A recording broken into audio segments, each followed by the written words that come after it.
Chers amis du grimoire, bonjour. Je vais vous faire dans cette vidéo une réponse à des questions que j'ai régulièrement. Et cette fac va concerner aujourd'hui principalement des 7 Days Candle. Donc il y a un petit peu tout comme question, à la fois sur les moments, sur quand les faire,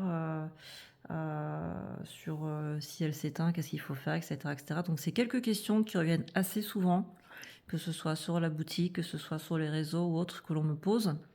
Donc j'ai profité aujourd'hui de ce petit moment pour répondre à vos questions avec grand plaisir. C'est parti. Alors nous allons commencer par la première question. Peut-on mettre la 7 Days dans n'importe quelle pièce de la maison? Alors non, on ne met pas de 7 Days Candle dans n'importe quelle pièce de la maison. C'est comme on ne met pas non plus d'hôtel dans n'importe quelle pièce de la maison. Évitez les endroits où il y a de la nudité ou de la sexualité. Vous pouvez le mettre, faire un rituel dans une cuisine, dans l'entrée d'une maison, dans votre jardin, dans votre garage, où vous voulez, mais pas ni dans les chambres, ni dans les toilettes. Voilà, les chambres et les toilettes, donc toujours pareil par rapport à la nudité. Et n'oublions pas que l'on travaille avec des esprits, donc voilà, c'est aussi par respect par rapport aux esprits avec lesquels nous travaillons. Donc non, on ne peut pas faire de rituel dans n'importe quelle pièce de la maison. Ensuite, peut-on faire plusieurs 7 Days en même temps?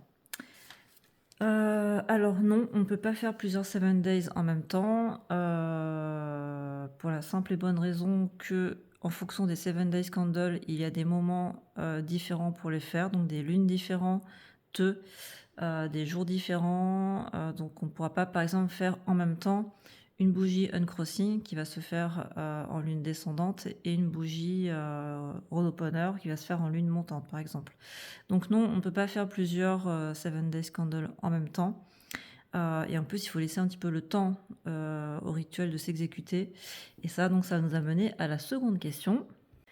En combien de temps se réalise une 7 days candle? Alors, il faut compter à peu près une lunaison minimum, le temps que le sort se réalise. Alors effectivement, il faut leur laisser un petit peu de temps quand même, hein. On demande un changement dans l'ordre des choses, que ce soit pour changer quelque chose de négatif dans notre vie, ou aussi parfois pour chasser des choses ou des personnes de notre vie. Donc on modifie quand même le destin. Donc il faut un peu laisser le temps de faire le nécessaire, d'agir en fait autour de vous avant que ça se réalise. Je sais qu'aujourd'hui tout le monde est impatient, on veut tout de suite, etc. Mais il faut être un peu patient. Alors on compte en moyenne une lunaison complète, donc d'une pleine lune à une pleine lune par exemple, on va dire une 30aine de jours à peu près. Ça peut être un peu moins, ça peut être un peu plus en fonction de ce que vous allez demander et de l'effort technique que ça va demander. Par exemple, si vous dites voilà, je veux que ma maison soit construite dans un mois, alors qu'on est à peine aux fondations, c'est un peu compliqué. Donc voilà, par exemple, hein, aussi, voilà, je veux trouver un job en Australie en tant que médecin, alors que vous êtes à première année d'infirmière, ça va être un peu compliqué aussi. Donc voilà. Il va y avoir un cheminement qui va se faire, ça va se réaliser, mais il faut parfois, en fonction de votre demande, laisser un peu de temps. Donc ça peut aller vraiment, ça peut être immédiat, comme il faut attendre un mois, voire quelques mois de plus, tout simplement. Donc il n'y a pas de règle par rapport à ça. Si je mets de l'huile sur la flamme, est-ce que cela va augmenter la puissance de l'huile? Comment vous dire? Ça c'est Steph de Nantes. Non, Steph de Nantes, enfin, est-ce que vous connaissez l'expression «Il ne faut pas jeter de l'huile sur le feu»? Eh bien, ce n'est pas pour rien. Non, on ne jette pas de l'huile sur le feu, que ce soit de l'huile normale ou de l'huile chargée pour un rituel. Voilà, à moins que vous souhaitiez créer un bel incendie, un beau feu de la Saint-Jean, il n'y a pas de souci, mais sinon, on évite de mettre de l'huile sur du feu. Bien évidemment, donc non, la réponse est non. Y a-t-il des moments pour faire les 7 Days Candle? Donc oui, comme on l'a un petit peu vu avant, il y a pour tout ce qui est sort d'attraction, pour tout ce qui est pour faire venir les choses à vous. Les choses positives, c'est plutôt en lune montante. Et pour tout ce qui est chasser, bannir, ou faire les malédictions, c'est plutôt en lune descendante. Alors pour rappel, la lune montante, c'est quoi? La lune montante, c'est à partir de la nouvelle lune jusqu'à la pleine lune. Ça, c'est la lune montante. La lune descendante, c'est à partir de la pleine lune jusqu'à la nouvelle lune. Quand vous commencez un rituel qui dure entre 4 et, entre 4 et 7 jours, si admettons vous voulez faire un rituel pour l'amour, vous allez faire un vendredi. en lune montante pour attirer l'amour à vous, c'est bien que avant la fin du rituel, vous soyez encore en lune montante. Si par exemple vous faites votre rituel d'amour un vendredi en lune montante, mais que 2 jours après, la pleine lune arrive, en plein milieu du rituel, c'est pas possible. Donc il faut bien faire attention que ce soit une pleine lune, une lune pardon, montante, mais pendant tout le rituel, que ce soit pas cassé par la pleine lune en fait qui va casser votre rituel et interférer. Donc ça c'est très important, faire en sorte que la pleine lune ou enfin que la lune montante ou descendante soit complète pendant le rituel. Est-ce qu'il y a des jours spécifiques? Oui, il y a aussi des jours spécifiques. En plus des lunes montantes ou descendantes, il y a également des jours qui correspondent au rituel. Par exemple, vous ferez le lundi tout ce qui est lié à tout ce qui est émotion, le mardi tout ce qui est attaque, défense, le mercredi tout ce qui est communication pour une entreprise, le jeudi pour tout ce qui est lié à la prospérité, le vendredi, je vous laisse deviner, donc par rapport à l'amour, le samedi tout ce qui est bannissement, défense, etc.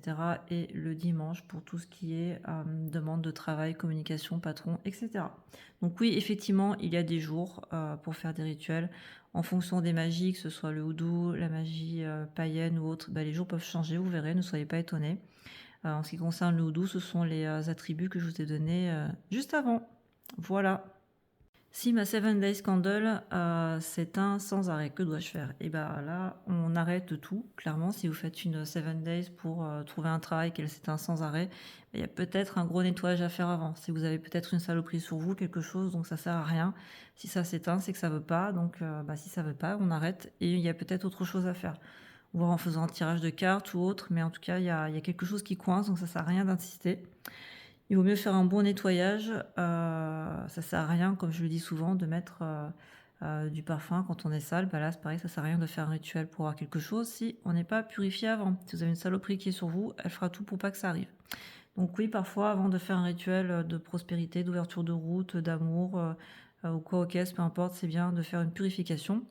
Quoi qu'il en soit, c'est bien de faire des purifications régulièrement. C'est très important. Ça fait toujours du bien. Que ce soit parce que on chope des saloperies nous-mêmes ou parce qu'on nous les envoie, ou voilà, ça tout peut arriver, donc c'est bien de le faire régulièrement.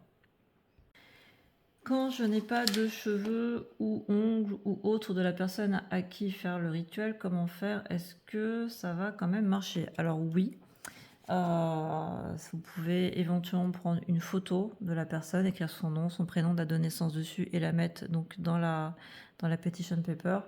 Après, certes, c'est quand même mieux d'avoir une charge qui lui appartient, des cheveux, la salive, du sperme, un bout de gobelet en carton où la personne a bu, ou même un bout de tissu d'un de ses habits qu'elle a porté, mais c'est toujours mieux parce que c'est vraiment, il y a son ADN, c'est vraiment la personne.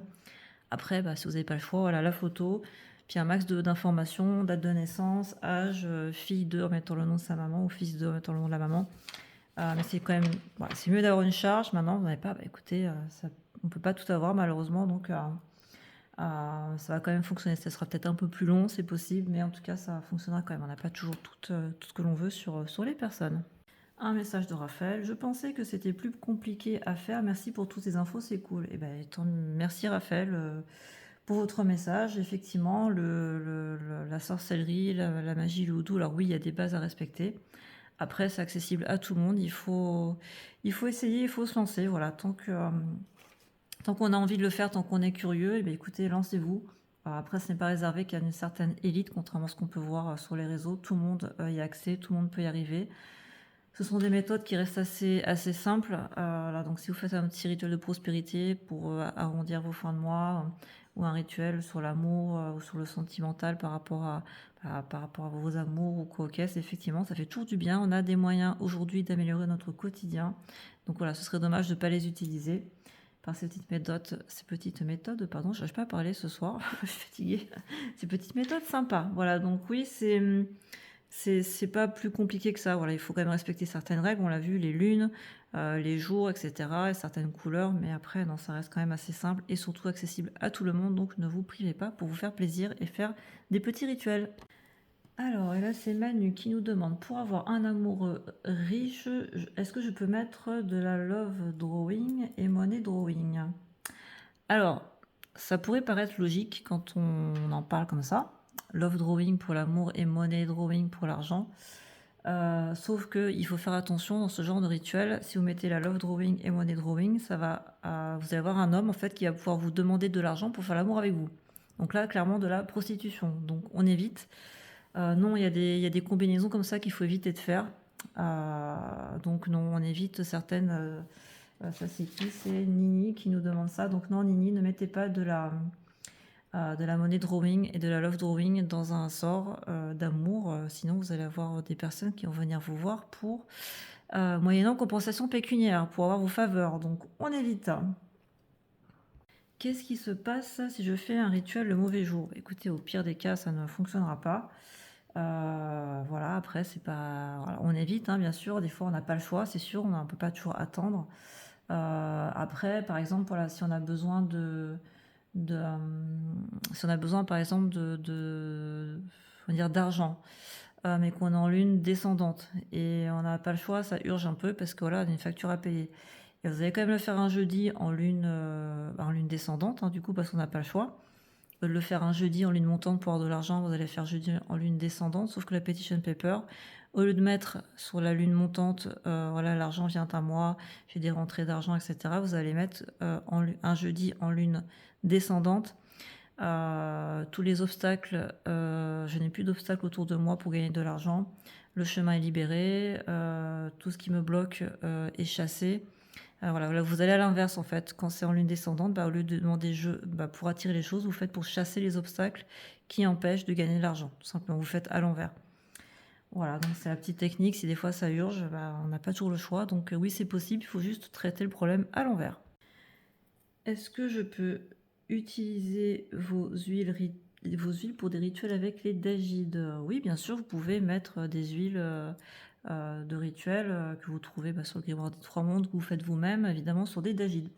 Il n'y a pas de souci, vous pouvez prendre une dagide. Si vous voulez, par exemple, faire sur vous un rituel de prospérité pour avoir des clients, du travail, etc., etc. Par exemple, vous prenez une dagide verte, femme si vous êtes une femme, et vous mettez effectivement oui, il n'y a pas de souci, vous mettez de l'huile d'huile attraction, de l'huile fast luck, de l'huile money drawing ou de l'huile job, avec les poudres aussi, hein, poudre ou huile, peu importe. Donc oui, tout à fait, on peut également les utiliser sur des dagides, il n'y a aucun problème. Les dagides, les mojo, il n'y a pas de souci. Que fait-on des bougies une fois qu'elles sont terminées? Alors, quand les 7 Days Candles sont terminées, il faut les jeter. Et si possible, les jeter directement dehors, ne pas les jeter dans votre poubelle à la maison, chez vous. Si jamais vous videz les poubelles tous les 2-3 jours, la 7 Days va rester là, que ce soit pour du positif ou du négatif. Peu importe, c'est bien de dégager la 7 Days dehors. Dans une poubelle à l'extérieur, c'est mieux. Donc ne les gardez pas en souvenir, ne mettez pas des fleurs après dedans, je ne sais quoi d'autre. Hein. Non, si au contraire, débarrassez-vous et oubliez le sort. Une fois que le rituel est fait, il faut s'en débarrasser et il faut vraiment oublier et passer à autre chose. C'est très important ça aussi de lâcher prise. Est-ce que je peux faire un rituel pour aider quelqu'un sans qu'il soit au courant? Alors ça, je suis pas forcément fan. Je sais que ça part d'un bon sentiment, que vous voulez aider quelqu'un, hein, ça, il n'y a pas de sujet, c'est très bien. Maintenant, si vous voulez l'aider, j'allais dire au moins essayez de lui en parler, hein, de lui dire voilà, je sais que tu vas pas bien, tu as besoin d'un travail, ou tu es en pleine dépression, ou quoi, ok, j'en sais rien. Enfin bref, vous voulez aider cette personne. Mais au moins, dites-lui ce que vous faites, c'est important. Pourquoi? Parce que des fois, on pense faire un rituel qui peut aider quelqu'un pour un point précis, et en fait, cette personne n'a pas du tout besoin de ça, et ça va plutôt lui faire défaut qu'autre chose. Donc, si c'est vraiment pour aider la personne, j'allais dire, je suis pas fan de faire un rituel pour aider la personne sans qu'elle soit au courant. Il vaut mieux lui en parler, voilà, à bâton rompu. De toute façon, la personne ne va pas bien, elle a besoin d'aide, donc autant en parler déjà, parce que quand on est ami avec cette personne, et par logique, si on veut faire un rituel pour elle, c'est pour l'aider, parce que c'est notre ami, c'est lui parler, et puis vous verrez peut-être qu'en parlant, au final, ah oui mince, je voulais faire ce rituel, mais c'est pas du tout ça qu'il fallait faire. Donc non, je suis pas... Enfin, vous faites ce que vous voulez, hein, mais personnellement, je suis pas fan et je le ferai pas sans le demander à la personne. fait un rituel pour lui faire une saloperie et qu'elle ne soit pas au courant, bah oui, là évidemment c'est du bon sens, on va pas lui dire qu'on va lui faire une saloperie pour lui rendre la monnaie de sa pièce. Donc là, il n'y a pas de souci, mais bon, quand c'est pour aider quelqu'un de proche, je vous dirais gros bémol, enfin personnellement, je ne le ferai pas pour les conséquences et les raisons que je vous ai évoquées. Et nous arrivons bientôt à la fin des questions. J'ai peur de laisser la 7 Days allumée quand je pars, mais si je l'éteins, le rituel s'arrête. Donc que puis-je faire? Alors effectivement, on n'arrête pas, on ne souffle pas sur une 7 Days Candle quand elle a commencé, enfin, avant qu'elle soit terminée. Pourquoi? Parce que ça veut dire, c'est le message aux esprits, c'est OK, je souffle la flamme, j'ai plus besoin de vous, merci, au revoir, le travail est terminé. Ouais, ils sont en pleine action, etc. Le rituel n'est pas encore terminé, qu'on leur dit hop, arrêtez tout, stop. Donc là, forcément, le rituel ne va pas s'achever. Je comprends effectivement l'inquiétude de la bougie qui reste allumée quand on part. Petites astuces, alors ça tombe bien, j'ai pris une feuille, je ne savais pas quoi en faire, donc voilà, maintenant j'ai une raison de l'utiliser. Hein. Donc merci pour la question. Alors, petite astuce, quand vous partez de la maison, soit vous prenez, alors déjà la 7 Days Candle, si vous voyez les autres vidéos de comment dresser une 7 Days Candle, on les met toujours dans des bols. Avec un peu d'eau au fond, etc. Donc déjà, il y a déjà cette sécurité, le bol avec un peu d'eau qui retient la 7 Days Candle. Ce que vous pouvez faire, c'est effectivement quand vous partez la mettre dans l'évier de la salle de bain ou dans l'évier de la cuisine, par exemple. Là, ça craint pas. Ou dans la douche ou dans la baignoire, peu importe. Si vous ne souhaitez pas ou vous voulez pas la déplacer, vous avez peur qu'elle s'étaye en la déplaçant, vous la mettez dans un seau à glace.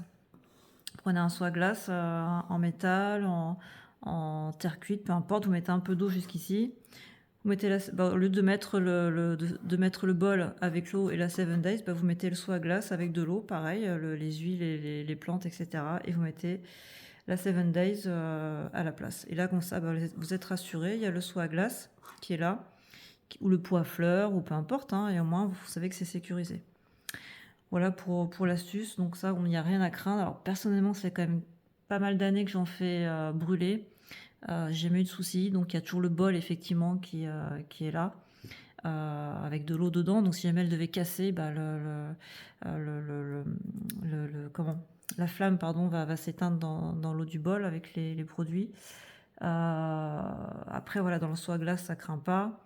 Dans le pot de fleurs, ça craint pas non plus. Ou si vous mettez effectivement dans les pièces que je vous ai énumérées. Et après, donc alors là, je vais parler uniquement pour les bougies du grimoire des trois mondes. La cire qu'il y a dans les 7 Days, donc je les fabrique moi-même et c'est de la cire de soja. Donc cire de soja, c'est de la cire naturelle qui n'est pas testée sur les animaux et surtout qui est liquide.